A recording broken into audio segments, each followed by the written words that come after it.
Ese es el título de la palabra que vamos a compartir en esta noche.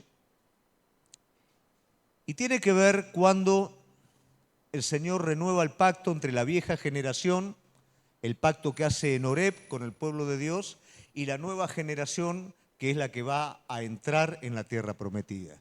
Como la mayoría de nosotros sabemos, la generación vieja no puede entrar en la tierra prometida por su incredulidad. Entonces va a haber una renovación en el pacto que se va a dar en Moab, y en esta renovación el Señor habla y Moisés va a hablar al resto del pueblo para prepararlo hacia esta nueva etapa. Una generación fracasó, no entró, pero esta nueva generación no se puede dar el lujo de fracasar como la generación antigua. Entonces hace un nuevo pacto, renueva el pacto. Y eso es lo que vamos a hablar en esta noche. Deuteronomio 29, 1 al 19. Si lo pasamos ahí, lo leemos de ahí, si no lo leo yo.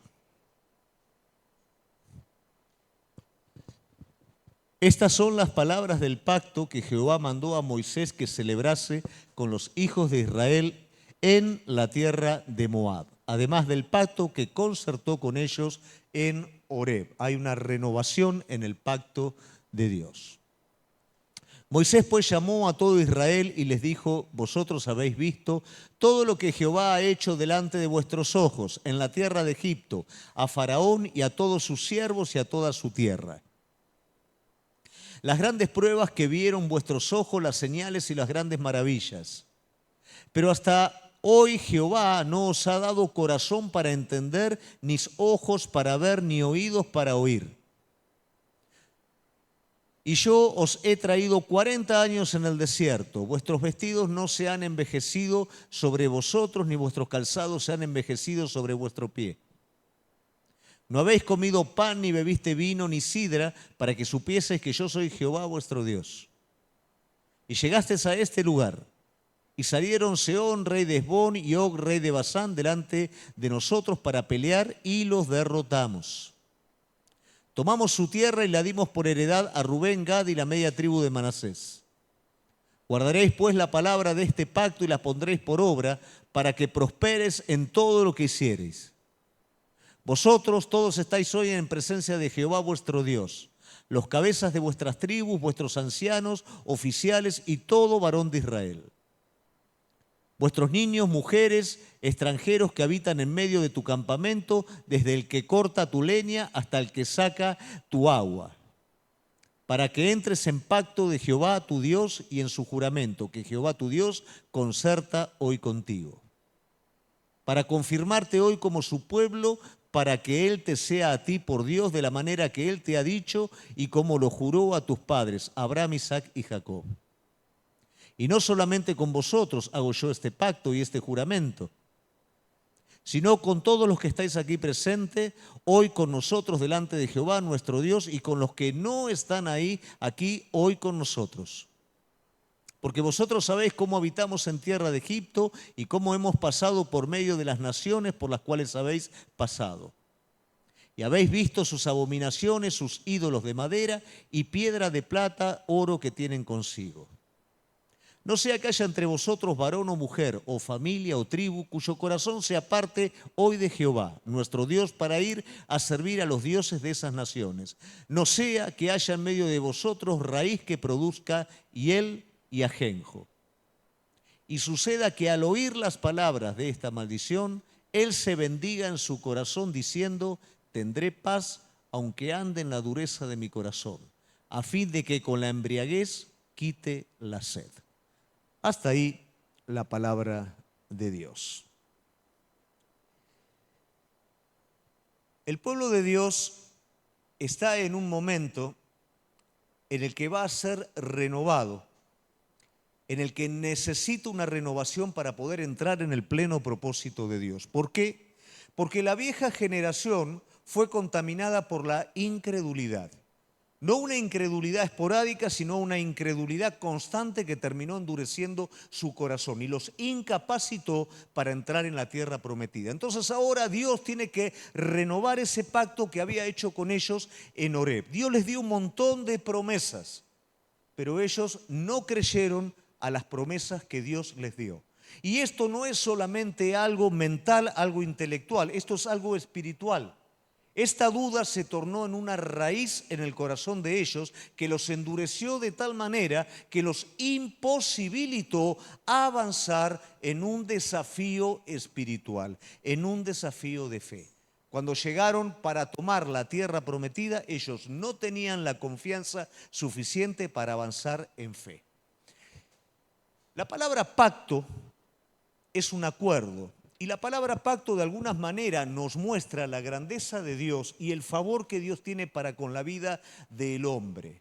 ¿Qué Dios soberano va a acordar con algo tan insignificante como es el hombre? Esto nos muestra con claridad el propósito de Dios para nuestra vida. Dios quiere llevar a cabo su obra en este mundo en relación con el hombre. Entonces este pacto no es ni más ni menos que un acuerdo de comunión entre el hombre y Dios. No es un acuerdo igualitario, es un acuerdo en el cual el soberano de todas las cosas invita al hombre a aceptar su voluntad. Y esto es lo más maravilloso que nosotros podemos vivir, porque de hecho fuimos creados para esto. Dios no obliga, porque de lo contrario la obra sería imperfecta.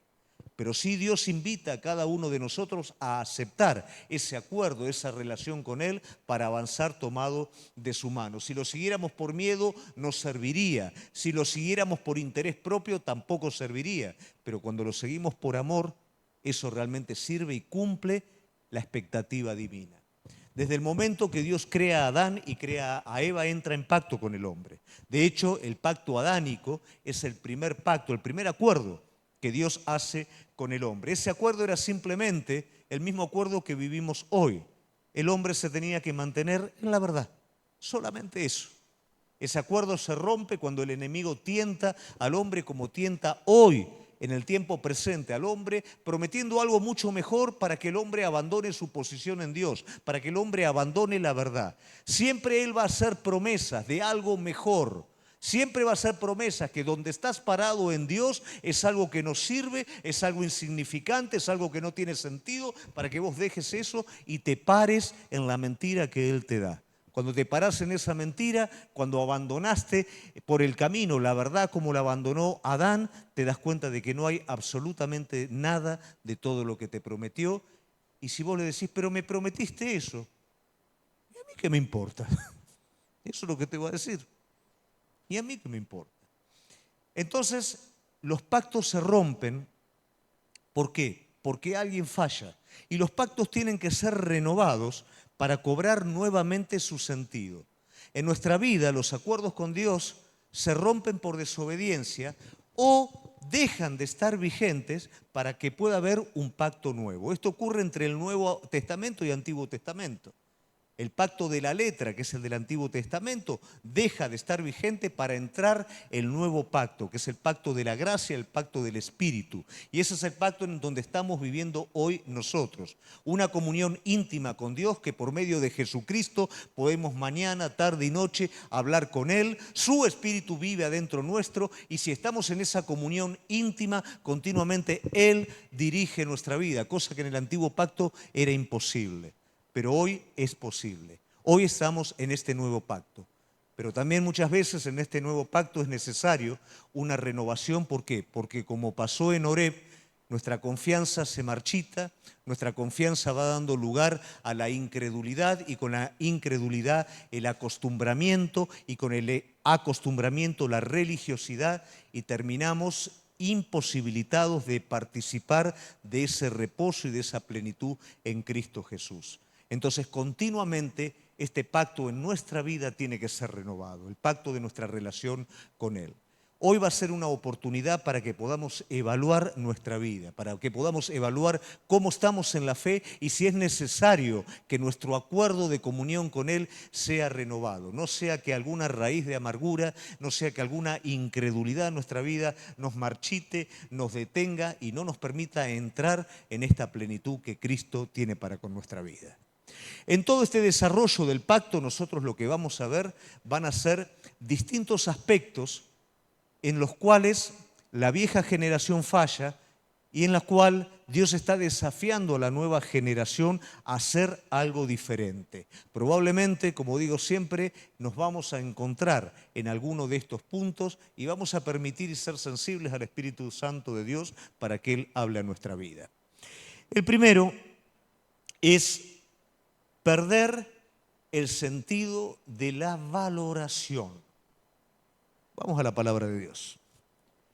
Versículo 2 al 7 dice: vosotros habéis visto todo lo que Jehová ha hecho delante de vuestros ojos en la tierra de Egipto, a Faraón, a todos sus siervos, a toda su tierra. Las grandes pruebas que vieron vuestros ojos, las señales y grandes maravillas. Y yo os he traído 40 años en el desierto. Vuestros vestidos no se han envejecido sobre vosotros, ni vuestros calzados han envejecido sobre vuestros pies. No habéis comido pan, ni bebiste vino, ni sidra, para que supieras que yo soy Jehová vuestro Dios. Y llegastes a este lugar. Salieron Sehón, rey de Hesbón, Og, rey de Basán, delante de nosotros para pelear, y los derrotamos. Y tomamos su tierra y la dimos por heredad a Rubén, Gad y la media tribu de Manasés. La falta de valoración es de alguna manera una suerte de ingratitud. Ya dijimos que pacto es una relación de comunión, es una intimidad con Dios. Y la falta de valoración es de alguna manera una ingratitud que es producto del olvido. A veces no entendemos que nuestra situación presente está íntimamente ligado con el pasado. El día que vos llegaste a los pies de Cristo, te arrepentiste, ¿qué hiciste? Entregaste tu vida a Él. A partir de ese momento, a partir de esa obra sobrenatural, tu camino comenzó a ser diferente, no porque vos solamente decidieras entregar tu vida a Cristo, porque a partir de ese momento todo comenzó a cooperar en el propósito divino de Dios y en la promesa de Dios para con tu vida. Entonces vos iniciaste desde algo sobrenatural que fue haber entregado tu vida a Él. ¿Y qué pasó cuando entregaste tu vida a Él? Pasaron cosas sobrenaturales y a lo largo de ese camino pasaron cosas sobrenaturales. Entendiste en tu espíritu el perdón de tu pecado, entendiste y viste situaciones que ameritaban liberación, Dios lo hizo, Dios te hizo entender que pasaron cosas sobrenaturales que despertaron nuestro espíritu. Y a partir de ese momento comenzó un camino hasta llegar hoy, dice la palabra, a este lugar. Cuando yo me olvido de lo que pasó, cuando todo inició, yo pierdo la noción del contexto presente. Yo no llego hoy a este lugar por mi propia cuenta, porque el destino me trajo acá o porque alguien me hizo parar a este lugar, sino porque desde el día que entregué mi corazón a Dios, Dios me llevó y me trajo a este lugar. El olvido hace que yo pierda la noción del contexto y que yo en algún momento diga, yo estoy acá por casualidad, yo llegué acá por mis propias fuerzas.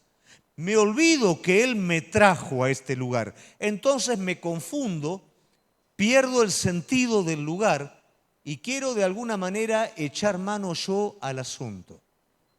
Y esto es lo que hacía Israel cada momento, cada prueba y circunstancia que tenía. Perdía el contexto. Presten atención a lo que dice Israel. Dios nos trajo aquí para... ¿Pero de qué se olvidó Israel? Que cuando ellos clamaron a Dios por liberación, Dios levanta a Moisés y los libera a ellos con mano fuerte, los libera a ellos con milagros que jamás se vieron en esta tierra, plagas, el río se tiñe en sangre, el Señor frena al enemigo cuando los persigue y los arrincona frente al mar. Abre el mar para que ellos pasen, envía una nube para que ellos caminen, envía maná para que ellos coman. Se olvidan y ellos en el contexto presente, como se encuentran con una dificultad, lo primero que consideran al haber olvidado todo lo que Dios dijo, Dios nos trajo aquí para matarnos. Pierden el sentido de la realidad, pierden el sentido del presente. Y esto, iglesia, suele suceder en nuestra vida cuando en el presente somos abrumados por alguna situación.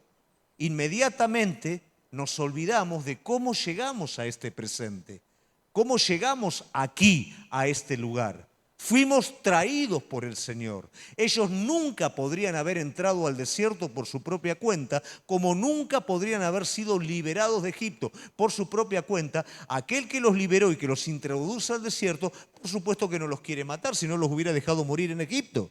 Nunca hubiera contestado la oración, sino que los está trayendo para prepararlos, para hacer de ellos un pueblo diferente, distinto a los demás pueblos de la tierra. Ellos no estaban capacitados para entrar en la tierra prometida y Dios los tiene que llevar por un lugar para formarlos. ¿Cuántas veces cuando llegamos a Cristo no estamos capacitados para un montón de cosas? Jóvenes no están capacitados para formar sus matrimonios, padres para criar sus hijos, trabajadores para crecer económicamente. ¿Cuántas cosas no estamos preparados porque venimos con una vida deshecha? Pero el Señor toma nuestras vidas y comienza a trabajarnos, comienza a formar nuestra vida para podernos introducir en esa plenitud que tiene que ver con todo lo que Dios tiene preparado para nuestra vida. Pero cuando viene el momento de la prueba, del trato, yo pierdo la noción del contexto y digo, Dios me trajo aquí ¿para qué? Para matarme. No, Dios te trajo aquí para expanderte. Dios te trajo aquí para tratarte, para formarte, para que puedas finalmente recibir el bien que vos estás esperando. Pero en este presente que vos y yo estamos viviendo, no podemos perder el contexto que desde que el día que nos convertimos, Dios nos trajo hasta aquí. ¿Cómo un esclavo va a ganarle a dos reyes? ¿Cómo un esclavo va a tomar posesión de una tierra con gente experimentada en el desierto? ¿Cómo un número tan grande de personas va a atravesar el desierto? 40 años. ¿A quién le aguanta las zapatillas Nike 40 años? ¿A quién le aguanta la remera 40 años? A nadie. Y caminando en el desierto. ¿Cómo es entonces que aguantó? Yo lo permití. Esas gracias pequeñas de las cuales nosotros nos acostumbramos, perdemos el sentido de la gratitud a Cristo.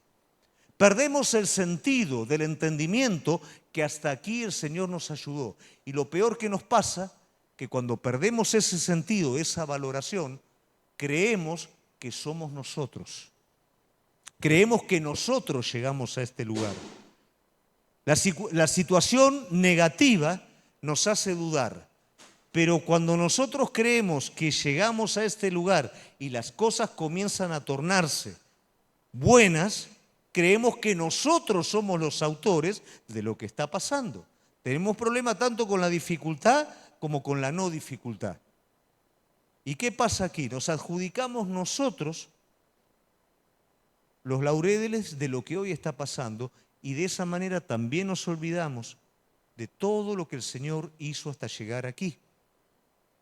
Si yo tuviera que adjudicarme algo de todo esto, sería el hipócrita más grande de esta tierra porque nunca se pudo avanzar con las propias fuerzas. Nunca se pudo avanzar con los propios recursos. Ni aquí, ni el día que el Señor nos trajo para Martínez, para poder abrir esta iglesia en este lugar, nunca tuvimos algo de nosotros mismos para confiar.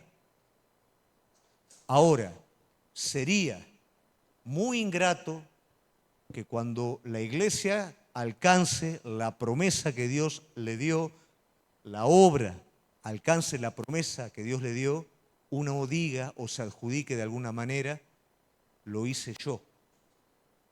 Olvidamos de esa manera todo lo que el Señor hizo y hasta dónde nos trajo. El pueblo de Dios lo olvidó. Corremos el riesgo de desesperarnos y por incredulidad quedarnos en el desierto dando vueltas. Corremos el riesgo de enorgullecernos y considerar que somos nosotros los que los logramos. Pero si yo tengo una perspectiva correcta y una valoración correcta del pasado, yo voy a poder tener la perspectiva correcta en el presente y me voy a poder extender correctamente al futuro. ¿Querés escuchar lo que dice alguien que tiene todos estos tantos claros?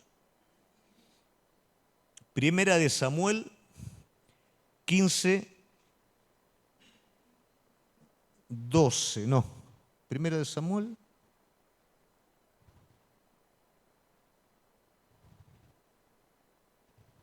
Sí, 15, 12. Primero vamos al ejemplo negativo. Y se levantó Samuel muy de mañana para ir al encuentro de Saúl y le dio aviso a Samuel, diciendo: Saúl se ha ido a Carmel y he aquí ha levantado un monumento para sí. Y dando la vuelta, ha seguido adelante bajando a Gilgal. Versículo 17, Samuel le contestó: aunque tú mismo reconocías que no valías gran cosa, Dios te hizo rey de Israel. Este hombre, que no tenía concepto de sí mismo bueno, que no se veía digno para nada, Dios lo escoge como rey, lo levanta como rey, y una vez que ese hombre es rey, imposible que él pudiera ser rey por su propia cuenta, no siendo por propósito de Dios. ¿Qué es lo que hace este buen hombre ahora? Se hace un monumento para él mismo. ¿Qué pasa cuando Dios nos lleva a un lugar y su propósito es seguir guiándonos en ese lugar y nos adjudicamos eso para nosotros? Automáticamente lo corremos de la ecuación a Él y somos nosotros Dios para nosotros mismos. Nos hacemos un monumento para nosotros mismos. Pero su contraparte, que es David, cuando el rey Saúl lo llama, David le dice: rey, se acuerda del pasado. Dios me entregó cada bestia que amenazaba el ganado de mi padre. Presente, Dios me va a entregar a este hombre. Futuro, y yo voy a presentar la cabeza de este hombre y se va a liberar de esa manera todo el pueblo de sus enemigos, los filisteos. Un hombre que recuerda y que valora correctamente el pasado y cómo Dios trató en el pasado con él hasta el presente, está preparado en el presente para enfrentar lo que le toca vivir y se proyecta en fe para el futuro, porque su ancla está en todo lo que Dios hizo hasta traerlo a este lugar. No te olvides de todo lo que Dios hizo en tu vida hasta traerte en este lugar. No pierdas la perspectiva y creas que Dios te trajo aquí para matarte, ni que vos sos mejor que Dios y te hagas un monumento para vos mismo. No pierdas la valoración de todo lo que Dios hizo, viene haciendo y aún va a hacer. Amén. Segundo punto. La búsqueda continua de una revelación. Si vos prestaste atención cuando leímos el versículo 4, dice: pero hasta hoy Jehová no os ha dado corazón para entender, ni ojos, ni oídos para oír. Y luego el versículo 29 dice: las cosas secretas pertenecen a Jehová nuestro Dios, mas las reveladas son para nosotros y para nuestros hijos para siempre, para que cumplamos todas las palabras de esta ley. ¿Qué quiere decir? Cuando Moisés le está diciendo a ellos: miren sus zapatos, no envejecieron, miren su ropa, durante 40 años no envejecieron, pero Jehová no os ha dado ojos para ver ni oídos para oír, pareciera ser de esta manera una responsabilidad y un egoísmo de Dios. Pero la realidad es que ellos no tuvieron ojos para ver ni oídos para oír, era consecuencia de la dureza de su corazón. Porque Josué y Caleb sí tuvieron ojos para ver, oídos para oír. ¿Por qué? Porque en ellos había un espíritu diferente, y mientras los otros iban en pos de lo que no convenía, Josué y Caleb, dice la palabra de Dios, que ese espíritu diferente eran que ellos iban en pos de Dios. Eso les permitía vivir en una continua revelación. ¿Qué es revelación? Para que no volemos demasiado. Revelación es entendimiento espiritual respecto a la palabra de Dios. No es conocimiento doctrinal, no es conocimiento intelectual, sino que es una identificación profunda en el Espíritu con la palabra de Dios para mi vida. Es cuando uno dice Dios me habla. La mayoría de las veces que uno dice Dios me habla, no es Dios el que habla. Es nuestro corazón el que habla, son nuestros propios sentimientos y emociones. Cuando Dios habla a la vida de alguien a partir de la palabra, uno puede cambiar el nombre de quién o a quién va dirigido la palabra, puede poner el suyo y puede decir, Dios me está hablando a mí. Cuando uno se identifica con la palabra de Dios y tiene la revelación del Señor, David canta un salmo al Señor, pero uno tranquilamente lo puede correr a David y puede pronunciar esas palabras porque se identifica con esa misma situación. Dios está obrando y lo está identificando por el Espíritu a usted con su palabra. Ahora, esa revelación es producto de un anhelo. Cuando usted ve la vida de Elías, Elías es alguien que vive en una continua revelación de Dios. Y vino palabra de Dios a Elías. ¿Por qué vino palabra de Dios a Elías? Porque Elías, ¿qué decía de su vida? Vive Jehová, en cuya presencia estoy. ¿A quién viene la revelación de Dios? Aquel que está en la presencia de Dios. Aquel que lo busca, aquel que lo anhela. Mire, la revelación es parecido a que usted oscurece un cuarto y usted tiene lo que necesita en ese cuarto, pero el cuarto está oscurecido y usted no lo puede ver, pero está ahí. Y usted no puede siquiera prender la luz. Usted puede hacer solamente una cosa. Puede clamar para que el Señor prenda esa luz y eso aparezca. Clama a mí y yo te responderé y te enseñaré cosas grandes y ocultas que tú no conoces. La vida del Hijo de Dios es una vida de conocimiento de la palabra y de revelación de la palabra de Dios en su vida. Y esto era lo que necesitaba el pueblo. ¿Por qué el pueblo no tenía revelación? Porque estaba endurecido en su corazón. Ahora bien, ¿quién es el que revela la palabra? Dios. Y entonces mi parte, ¿cuál es? Buscarlo, anhelarlo. ¿Cuánto quiero yo? ¿Con qué me conformo? ¿Me conformo con una palabra, con un devocional hecho por otro? ¿O busco realmente esa palabra que se revele en mi vida? ¿O tengo anhelo por esa palabra? Yo le voy a ser sincero y le voy a abrir mi corazón. Yo hay días que pasan enteros y realmente no tengo esa revelación y me desespero. Y leo y digo, si esto ya lo sé, y esto lo conozco, y esto le habló, pero a mí, Señor, ¿qué me querés decir a mí? Y no es que yo me sigo quedando de la misma manera hasta que vos me quieras hablar. Voy más profundo, voy más todavía. Pero no voy más para que Él me diga algo para mí. Y ese es el error que cometemos. Dios, decime lo que tengo que hacer. ¿Estás preparado para hacer lo que Dios quiere que vos hagas? No es así. Señor, mostrame cuál es tu voluntad, que es distinto a qué tengo que hacer. Mostrame cuál es tu voluntad. Revelame tu voluntad para mi vida. Y esto solamente lo puede hacer no el que busca cosas para sí mismo, sino el que busca lo de Dios. Busca lo perfecto del Señor, sin importar lo que yo quiera, sin importar lo que a mí me guste. La revelación es para encontrar la perfecta voluntad de Dios. Esa perfecta voluntad de Dios, dice la palabra, es agradable y perfecta. No es agradable a la carne y perfecta según mi criterio. Es agradable a Dios y perfecta por obediencia. Cuando yo encuentro esa revelación, yo me identifico con la voluntad de Dios y puedo decir, vive Jehová en cuya presencia estoy. Entonces vino palabra de Jehová a Elías. Vino palabra de Dios para vos. Que le dijo, andate a Sarepta, quédate en Querí, andá y decirle a Acab que va a llover. Dios tiene una obra y esa obra la va a hacer a partir de cada uno de nosotros. ¿La puede hacer solo? Por supuesto. Pero Él decidió entrar en acuerdo con nosotros y hacer su obra a través de cada uno de nosotros. No fuimos llamados a que la bendición de Dios solamente satisfaga mi vida. No fuimos llamados a hacer la nuestra para Dios. Fuimos llamados a entender la voluntad de Dios y por amor a Él a ejecutarla.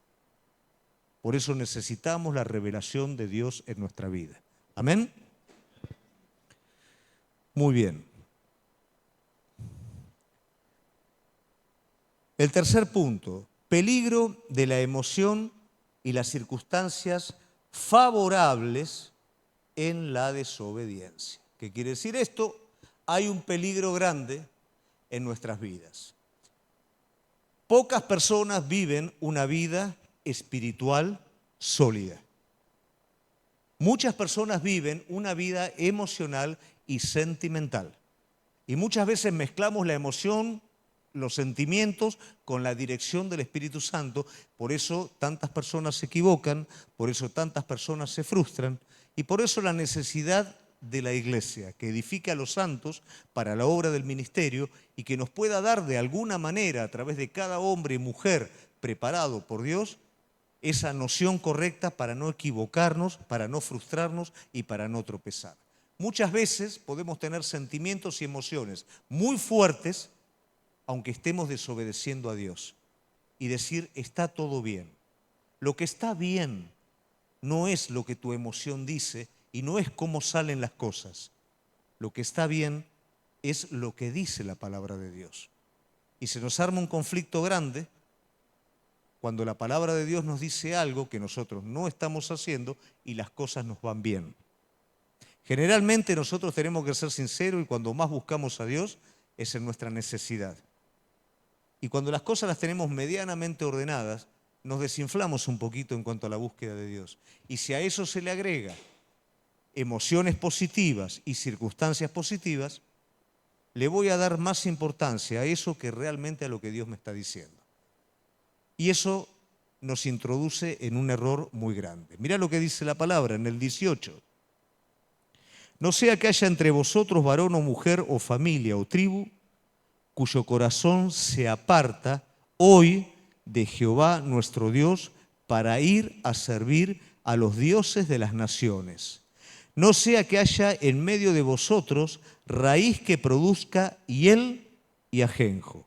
Y suceda que al oír la palabra de esta maldición, él se bendiga en su corazón diciendo, tendré paz aunque ande en la dureza de mi corazón, a fin que con la embriaguez quite la sed.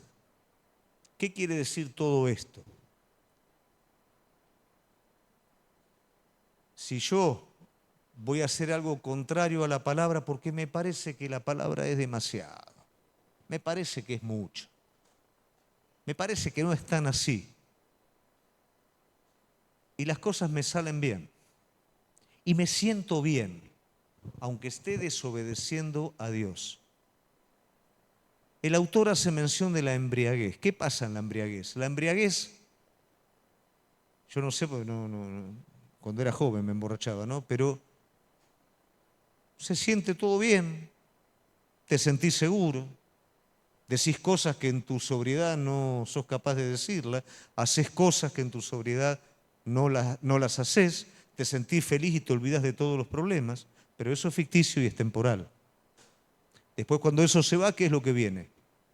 La resaca, vómito, dolor de cabeza y todo eso. Y te encontrás de nuevo con la realidad y peor todavía. Entonces a esto es a lo que se está refiriendo el autor. No vaya a ser que vos escuchás la palabra y te vas detrás de tu corazón y te vas detrás de otra cosa porque decís, y yo estoy bien y acá está todo bien, pero eso tiene una tirada corta. Eso también dice un comentarista, es similar a viajar en un avión en el que hay una bomba escondida y uno viaja cómodo en el avión ignorando que esa bomba está escondida. Y eso va a traer un problema. Eso también en la vida va a traer un problema. Cuando Adán y Eva se corren de la obediencia al Señor y encuentran placer en la desobediencia, sucede algo contrario, ¿no es cierto? Una contraposición a la revelación. Estamos hablando que la revelación es descubrir la palabra de Dios. Ahora, a ellos se les revela el pecado, pero se les oscurece la revelación de Dios. Entonces, cuando el Señor viene, ellos ahora tienen miedo, ellos ahora se esconden. Pero al principio estaba todo bien, probaron del fruto, mirá, no morimos, está todo bárbaro. Es más, nos sentimos bárbaros porque el fruto era riquísimo, 10 puntos. Y una vez que pasa todo esto, ¿cuál es la realidad? La realidad es que aquel a quien amaba con todo mi corazón, ahora le tengo miedo. Aquel en quien yo podía estar desnudo, ahora me tengo que cubrir porque me da vergüenza por mi pecado. Aquel que antes podía hablar con él, me escondo de él porque le tengo miedo. Antes lo amaba, ahora le tengo temor, quiero estar lejos de él. Todo muy rico, todo muy lindo, pero terminó en esto. Y eso es lo que pasa en nuestra vida también. El engaño del pecado no tiene que ver con que te va a ir mal, con que van a pasar cosas drásticas en tu vida. Tiene que ver con que te empezás a morir de adentro. Hoy, querida iglesia, tener una fe sólida, hoy tener un avivamiento espiritual en nuestros corazones, es algo que poco se ve. Es algo que cada vez se va tornando más difícil. Y por supuesto que el enemigo va a hacer lo imposible para cambiar. Dame la verdad y yo te voy a dar esto, yo te voy a dar la mentira, a precio de la verdad. Yo te voy a dar lo que vos pidas, pero dame la verdad, dame tu vida espiritual. Y ¿sabes qué? Vas a poder convivir con Cristo y con lo que yo te estoy ofreciendo sin ningún problema. Pero salí de ahí, salí de ese lugar. Esa va a ser la trampa que el enemigo va a tirar. Entonces tengamos cuidado, y si la palabra de Dios dice una cosa y nosotros sentimos otra, es más segura la palabra de Dios que tu emoción, tu sentimiento y tu circunstancia. Evalúalo según la palabra de Dios y no según tus emociones. Finalmente, el versículo 14 y 15 nos da el panorama completo de la bendición. ¿Cuántos queremos la bendición de Dios? Todos. Pero ¿cuántos sabemos realmente el panorama completo de la bendición de Dios? El grave error que cometemos es que creemos que la bendición de Dios es para nosotros mismos. Siempre tenemos la tendencia egoísta e individualista. Señor, bendecime. Bueno, ahora, ¿qué es lo que Dios quiere hacer? Dios quiere bendecir tu vida para que vos seas bendición. La bendición no muere en vos. Si muere en vos es limitado, es corto, no es completo. Entonces acá el Señor le está dando un panorama completo de la bendición a su pueblo. Y no solamente con vosotros hago yo este pacto, este juramento, sino con los que están aquí presentes, hoy con nosotros, delante de Jehová nuestro Dios, y con los que no están aquí, hoy con nosotros. El Señor acá le está hablando a todos los receptores del pacto, a nosotros también, de una bendición completa. Y esa bendición completa es una bendición transgeneracional. ¿Qué quiere decir? Cada uno de nosotros fuimos llamados a ser bendecidos con un propósito transgeneracional. No fuiste llamado a venir acá, sentirte bien, irte a tu casa y todo sigue de la misma manera. Vos acá fuiste llamado por parte de Dios a recibir todo lo que el Señor tiene con tu vida, para vos poderlo compartir en la vida de otros. Y compartirlo en la vida de otros, ¿qué quiere decir? Que el propósito no se detiene con vos. El propósito sigue y el día que vos no estés aquí presente, y esto tiene que estar presente en nuestra vida también, eso continúa, continúa y continúa y va a dar un fruto abundante. Algo que nosotros tenemos que entender, que el Señor, ¿cuándo va a venir? Cuando el mundo esté evangelizado. Pero mire un poquito usted cómo el mundo tuvo una época de un evangelismo muy fuerte. Pero esa generación ya partió con el Señor. Se levantó una generación nueva. ¿Qué quiere decir? Que hay que evangelizar toda esa generación nueva. Y otra generación nueva, y otra generación nueva. Y cada generación nueva que se va levantando, por la ideología del mundo, por el principio de apostasía que está presente en este tiempo, cada vez se va haciendo más difícil. Y la iglesia cada vez tiene que ser más consciente del rol al que fuimos llamados. Y la bendición de Dios cada vez debe de ser menos egocéntrica y debe de ser más abierta, porque de hecho, gran parte de lo que nosotros padecemos es porque vivimos para nosotros mismos, buscamos para nosotros mismos y no le damos nada a nadie. ¿Cómo vamos a estar plenos? ¿Cómo vamos a estar completos de esa manera? Mire, Abraham, Isaac y Jacob, con respecto a la bendición, los tres caen en el mismo problema. ¿Y saben cuál es el problema? El hijo. Abraham. El Señor le está dando una bendición transgeneracional. ¿Qué hace Abraham? Lo tiene a Ismael. Se impacienta porque quiere su hijo. ¿Y qué logra con su hijo? El mayor problema para el hijo de la promesa. El mayor problema para el pueblo de Dios. ¿Entendemos? La bendición era completa. Te voy a dar un hijo, te voy a bendecir y vas a ser de bendición. Arrebato la bendición para mí mismo y ¿qué obtengo?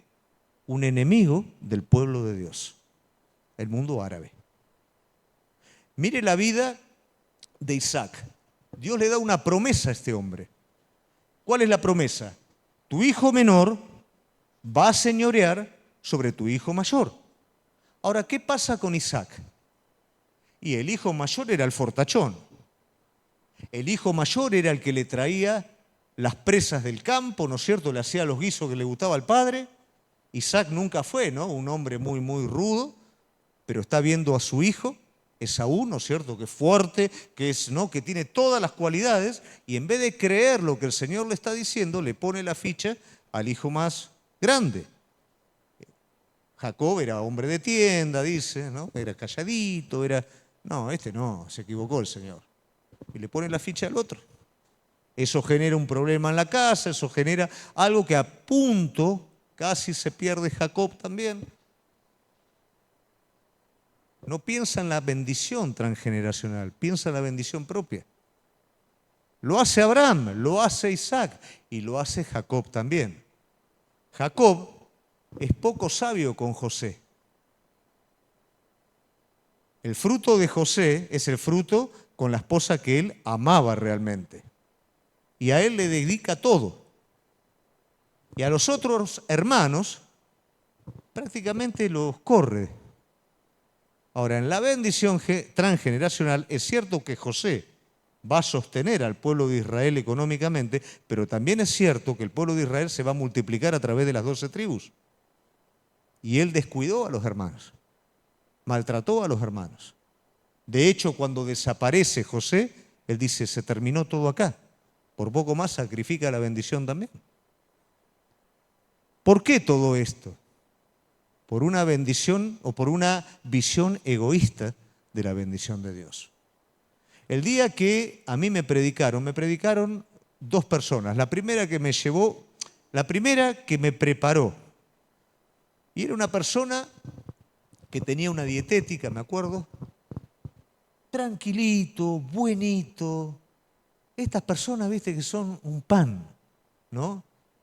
De hecho, le hacíamos alguna fechoría cuando éramos chicos, ¿no?